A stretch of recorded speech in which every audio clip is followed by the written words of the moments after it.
여러분은 라디오 매거진 오늘과 생방송으로 함께하고 계십니다. 자, 이 시간 금요 초대석 스튜디오에서는요, 이난영 김시스터즈 박물관의 정태관 관장과 함께합니다. 오늘은 광복절을 맞아서 일제강점기 그 당시 우리 목포 지역의 이야기를 자세하게 나눠보겠습니다. 관장님 어서 오세요. 네, 안녕하세요. 네, 반갑습니다. 네, 네. 잘 지내셨죠? 네, 주기적으로 뵈니까 참 좋습니다. 네. 사실 지난 6월에 저희 방송 출연해 주셨을 때는 네. 명상 치유 음악회를 진행한다라고 소개해 주셨잖아요. 네, 네. 그때 음악회는 잘 마무리가 됐나요? 네, 6월 4일 날 했죠. 네. 네, 토요일 날로 기억하고 있는데 그때 제목이 나뭇잎 바람에 띄우다는 주제로 네. 했는데 굉장히 반응이 좋았어요. 그때 그 덕인중학교 합창부가 35명이 와서 네. 굉장히 신선하다. 오. 그래서 아주 반응이 좋았었습니다. 그래서 네. 학부형들도 많이 오시고 그래가지고 네. 그때는 이제 붓도 춤도 추고 출연하기도 하고 그랬었죠. 네. 올해 그러니까 참여하지 못하신 분들은 내년에 또 네. 기대해 볼 수 있겠죠? 그렇죠. 네. 또 관장님께서는 화가로도 활발하게 활동하고 계시잖아요. 네. 요새도 좀 세퇴화 작업을 계속 하시는 건가요? 네, 그동안 한 6년 정도, 네. 한 7년 됐네요. 7년 정도 꾸준히 해온 그 세태화를 올해 지금 8월 달했잖아요. 네. 그런데 벌써 한 15편 정도 그렸어요. 왜냐하면 지금까지 이슈화 됐던 것들을 이제 이렇게 그리기 때문에 네. 그리고 앞으로 한 4, 5년 있으면 제 개인전을 준비하는 과정 중에서요. 네. 네, 그 올해 그렸던 작품들은 이제 프란체스코 교황이 선종하셨잖아요. 네. 이런 것도 그리고요. 예. 또는 이제 경북 그 산불 때문에 굉장히 많은 피해자가 생겼잖아요. 그렇죠. 이런 네. 것들 또는 그 21대 이재명 대통령이 촛불에 의해서 탄생했잖아요. 이런 대선 문제. 네. 그리고 이제 윤석열 재구속 또 구치소에서 체포영장 당시에 내의만 있고 했던 많은 국민들을 분노시켰던 사건들 그리고 최근에 김건희 구속 등을 그려내고 있습니다. 네, 네. 계속 진행 중이신 네, 거네요. 네, 네. 뭐 올해는 그러면 세태와 관련돼서 전시회 계획은 아직 없으신 네. 거죠? 그래 뭐 이제 올해 그 촛불 집회 때문에 네. 윤석열 파면 때문에 이제 특별전을 했던 거죠. 네. 네. 4, 5년 뒤에 저희가 또 다시 소개해 드릴 수 있도록 네, 그때를 다시 기대해 보도록 네. 하겠습니다. 자, 오늘 금요초대석 정태광 관장과 함께하고 있는데요. 자, 지금부터 좀 본격적으로 네. 이야기를 나눠보도록 하겠습니다. 8.15 광복절인 오늘은요, 80년 전에 그날의 함성이 들리는 것 같습니다. 네. 그렇기에 어떻게 해서 찾은 나라인데 라는 말이 더 새롭게 다가오는 그런 날인 것 같은데요. 네.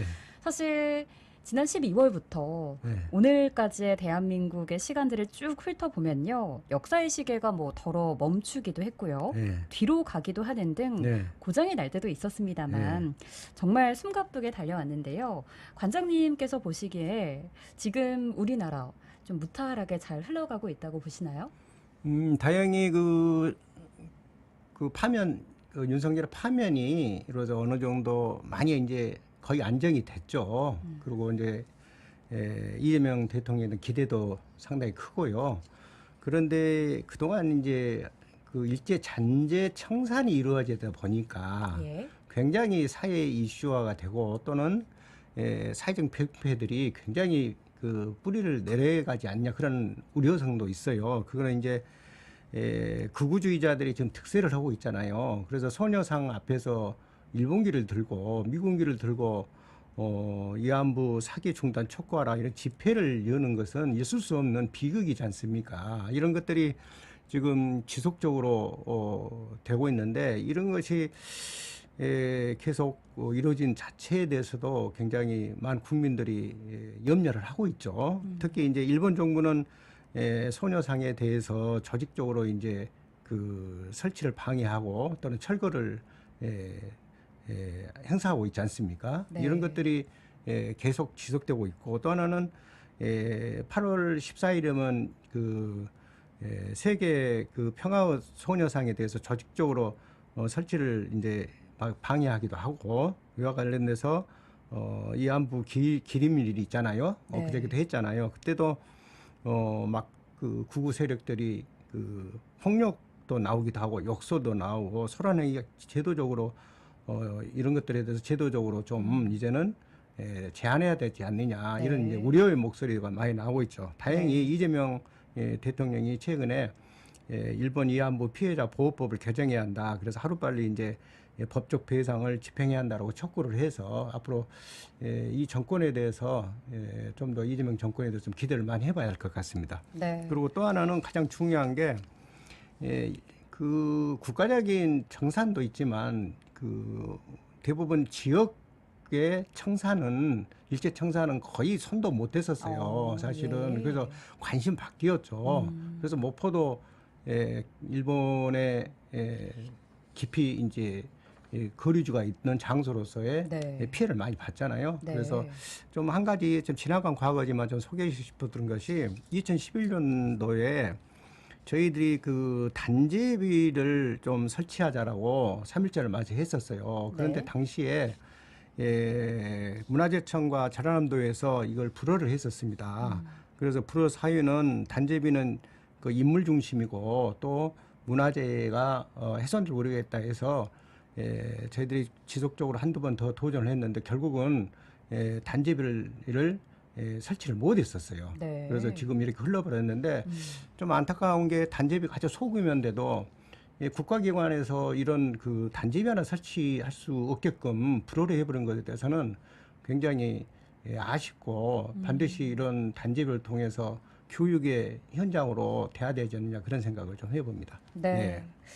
자, 그리고 이어서 문화정책 관련된 네. 얘기를 좀 나눠보고 싶은데요. 사실 지금은 대한민국이 문화 강국이라고 해도 과언이 네. 아닐 만큼 세계 무대에서 네. 영화면 영화, 네. 뭐 도서면 도서, 뮤지컬이면 뮤지컬 여러 분야에서 활약을 하고 있는데요. 네. 관장님께서 현 이재명 정부에게 바라는 문화정책이 있다면 어떤 게 있을까요? 그러니까 그 K-팝도 사실은 그 전 세계에 많은 파급 효과를 주었잖아요. 예. 그리고 뭐 K 컬처 문화 뭐 많이 이렇게 이제 언어가 통용이 되고 있는데 사실은 그 서울 중심의 인구부터 시작해서 경제, 사회, 문화가 모든 것이 집중화됐잖아요. 그렇죠. 그러다 네. 보니까 지방 문화도 거의 이렇게 관심이 없고 소외돼 버리는 네. 그런 정책이 사실 이루어졌었어요. 그래서 꾸준하게 저는 지방 문화 활성화를 해야 된다라고 했고 지방 문화가 활성되어야 네. 실질적으로는 국가 문화가 활성화되는 겁니다. 그게 그렇죠. 기반이 네. 튼튼한 거예요. 네. 그게 아직까지 이루어지지 않은 것에 대해서 좀 안타깝고요. 또 네. 하나는 제가 여러 차례 주장한 게 있어요. 뭐냐면 인문학과 사회학이 좀 무너졌다라고 전부 하고 있잖아요. 근데 중요한 것은 순수 예술이 거의 무너졌습니다. 순수 예술이요? 예, 그게 네. 뭐냐면 각 대학에 갖고 있는 무용과도 폐과가 됐고요. 또 서예과도 폐과가 되고요. 또 한국화 전공이라든가 또는 서양화 순수 예술 분야가 학생들이 이 등록을 하지 않습니다. 그래서 네. 폐과가 많이 되고 있어요. 그리고 이런 현상이 이루어지는데 국가라든가 또는 대학이라든가 또 문화예술에 전혀 관심이 없습니다. 순수예술이 무너지면요. 유럽도 순수예술이 발달됐기 때문에 정치, 사회, 문화가 좀 문제가 이렇게 되더라도 튼튼히 받쳐주는 겁니다. 기반이. 예, 네. 그런데 이게 지금 우리나라에서는 이런 그 순수 문화 예술도 전혀 관심이 없어요. 그래서 네. 저는 계속 지속적으로 좀 기회만 되면 하고 있는데 이런 이재명 정권에서 지방 문화 예술과 순수 예술을 좀 관심을 갖고 좀 부흥을 일으켜야 되지 않느냐 저렇게 그렇게 보고 있습니다. 네. 또 바라보고 있고요. 네, 굉장히 중요한 두 가지를 좀 짚어주셨어요. 네, 네. 지방의 문화를 재조명시키는 것, 네. 또 순수 예술 분야를 부흥시키는 것. 네. 자, 그 중에서도 지방의 문화를 재조명시키는 것을 조금 더 얘기를 나눠보자면 네. 우리 지역에는 적산가옥을 예로 들 수 있지 네. 않을까 싶습니다. 네. 원도심 쪽에 현재 적산가옥들이 덜어 남아 있는데 네. 이 목포 근대화 거리부터 쭉 이어지잖아요. 네. 좀 자세하게 소개해 주시죠.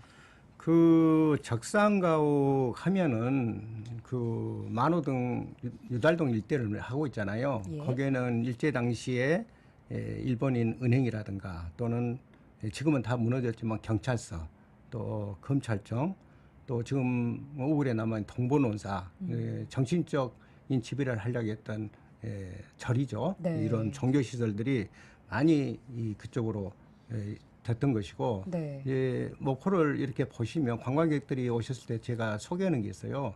오구를 중심으로 유달동 만호동은 일본인 거주지로 보면 되고 네. 이쪽 북교동 쪽으로는 조선인 마을이어서 방금 말씀드렸다시피 가구가 벌써 다릅니다. 네. 거기는 일본식 적상가구로 되어 있고 북교동 쪽은 남교동 쪽은 당시 한옥 중심이었어요. 네. 그래서 구조물 자체가 다르고요. 골목길도 다릅니다. 그래서 이런 그 생태적인 일제 잔재가 지금도 형성돼서 지금 남아있는 네. 거죠. 예. 사실 목포가 대표적인 개항 도시이기 때문에 네. 뭐 일본의 이 적산가옥들 영향을 받을 수밖에 없었잖아요. 네. 이곳에 자리한 적산가옥의 특징들을 조금 짚어보면 어떤 게 있을까요? 그 특징을 잡으면요. 지금 유달동 만호동에 가면요. 일본식 그 목조로 된 건축들이 많이 있습니다. 남아 있잖아요. 예. 거기에 특징들은 또 목조 구조인데 2층이 보통 2층이잖아요. 보통 단층이 그렇죠. 거의 네. 없어요. 없어요. 이렇게 네. 형성이 됐고 또 2층, 1층보다 이렇게 좀 튀어나오는 그런 모양새를 띠고 있어요. 두 예. 번째로는 이제 일본식 기와를 그때 당시에 영쳐 있고 네. 그리고 좀 동부논사 같은 데 보면 전형적인 일본식 기와입니다. 그래서 네. 아주 그 물이 흘러내린데도 아주 절벽을 이룬 이런 있고요. 또 밖으로 도출된 비대칭 형식의 창문을 구조를 이루고 있어요. 네. 저도 옛날에 한번 일제 잔재 이 건축물에 대해서 답사를 했을 때 보니까 그 복도가 아주 발달돼 있어요. 그래서 복도요? 미로 오. 같은 그런 형태를 가집니다. 그래서 네. 한옥은 전혀 다른 이 적산가옥의 특징을 갖고 있는 것입니다. 네. 예. 자, 그런가 하면은 이 화가의 집이 자리한 네. 북교동 예술인 골목도 좀 살펴보죠. 네. 이 골목도 역사가 굉장히 깊잖아요. 네, 그렇죠. 그래서 그 적산가옥 그 방금 말씀드렸다시피 좀 아쉬운 게 있어요. 북교동이 이제 아쉬운 게 그때는 한옥이 굉장히 발달됐고 큰 한옥도 좋은 한옥들이 있었는데 이제 시멘트 문화가 건축물이 본격적으로 들어오면서 예. 무너지면서 빌라가 많이 이 한옥 자리에 자리가 잡게 되는 거예요. 네. 이제 대표적인 것이 차범석 생가 네. 같은 경우에는 일제 건물식이었는데 그게 이제 빌라로 되기도 하고 또 북교동 성당 밑에 그 한옥들도 전부 빌라로 형성되어 버린 것들이 굉장히 아쉽죠. 네. 예. 사실 이 예술인 골목을 중심으로 굉장히 많은 문인들이 활동을 했잖아요. 네. 대표적으로 김우진, 네. 박화성 이런 분들이 계신데 네. 좀 문인 소개도 좀 들어보죠. 뭐 여러 차례 제가 소개해드렸습니다. 대표적으로 이제 김우진을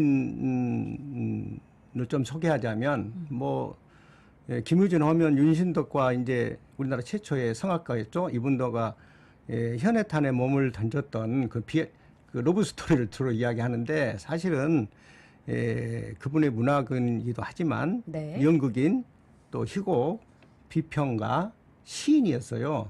그래서 우리나라의 문학의 새로운 지평을 연 분이죠. 근데 그분이 일찍 돌아가신 이후로 이렇게 지금도 많이 알려지지 않았는데 여기서 하나 더 소개를 해드리자면 네. 그 국가유산청에서요 지난 6월 12일에 김우진 희곡 친필 원고를 국가등록문화재로 등록을 예고를 했었습니다.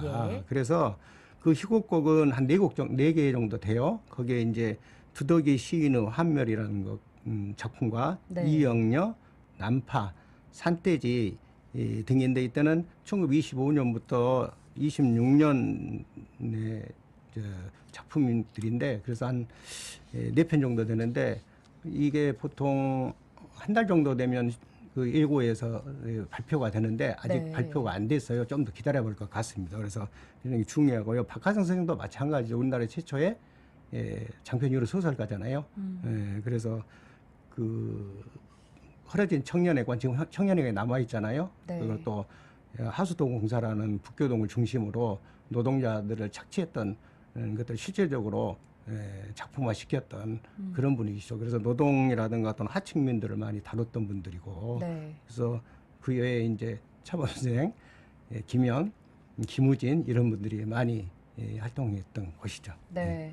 문인 중심으로 얘기를 해주셨는데 이외에도 화가나 음악인으로 활동하셨던 분들도 계시잖아요. 그렇죠. 그러니까 좀 북교동은 아니지만 그 우리나라 남정화의 대표적인 소치, 허련, 미산원 내로는 남동훈 선생이 거기서 활동을 하셨었어요. 그런데 네. 다만 옛날 수석관이 지금 남아 있긴 한데 또 하나는 뭐 좀 나이 중심 드신 분들 알겠지만 모모라는 노래가 있잖아요. 그 이제 김만준 씨가 살았던 한옥. 네. 또 뭐 국악의 산실이죠. 근데 그때 곤본이라는 일제시대 때부터서 곤본이라는 것이 발달됐었는데 그때 이제 그 현장에서 이매망 선생이나 이런 국악인들이 많이 배출된 이제 국악의 산실이기도 합니다. 네. 네. 자, 이번에는 우리 네. 지역의 항일 독립운동 역사를 음. 좀 살펴보고자 합니다. 네. 호남이 없으면 나라가 없다라는 말처럼 우리 전남 지역은 항일 독립운동의 역사가 참 두터운데요. 네. 목포 지역의 항일 독립운동사를 좀 짚어주시죠. 네.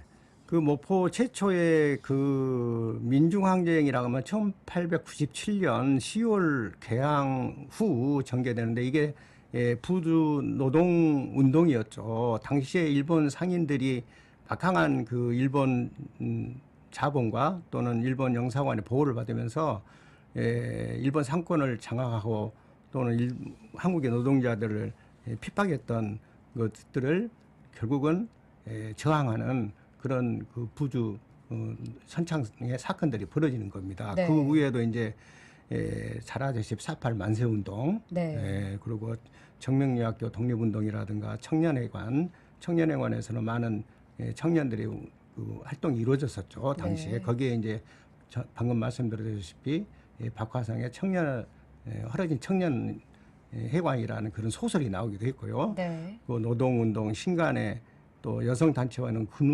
근우회 네. 활동 이런 것들 다양하게 나왔었어요. 그래서 네. 작년에 근우회라는 그 편말을 활동에 대해서 신간의 활동도 그 전 몇 년도에 그 청년회관 앞에 표지석을 세우기도 했었어요. 네. 그래서 모포도 그 대표적으로 타 지역보다도 더 많은 저항이 이루어졌던 저항의 도시 아니냐 그런 것들이 현 시대에도 같이 맥을 이어가고 있다. 저는 그렇게 생각을 합니다. 네. 네.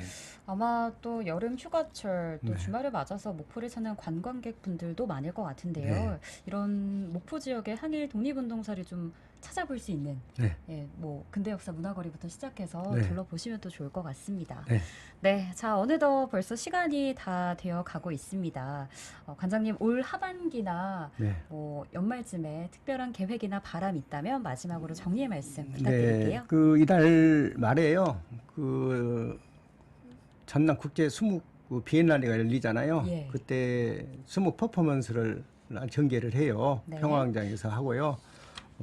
그래서 한 9월 중순까지 한 3차례 정도 할 겁니다. 네. 그래서 평화광장 오시면 일요일 날 하는데 그 우연히 보실 수 있고요. 네. 또 하나는 그렇게 이야기 드린 이야기인데 북교동에서 그 골목길 문학 축제가 열 예정이라고요. 10월 달에 10월 네. 중순에 그래서 뭐 제가 우리 마을이기 때문에 기회가 되면 좀 도움을 줄 수 있다면 좀 도움을 좀 드려볼까 생각을 하고 있습니다. 네, 오늘 네. 출연해 주셔서 다시 한번 감사드리고요. 금요 초대석 여기서 마치겠습니다. 지금까지 이난영 김시스터즈 박물관의 정태관 관장이었습니다.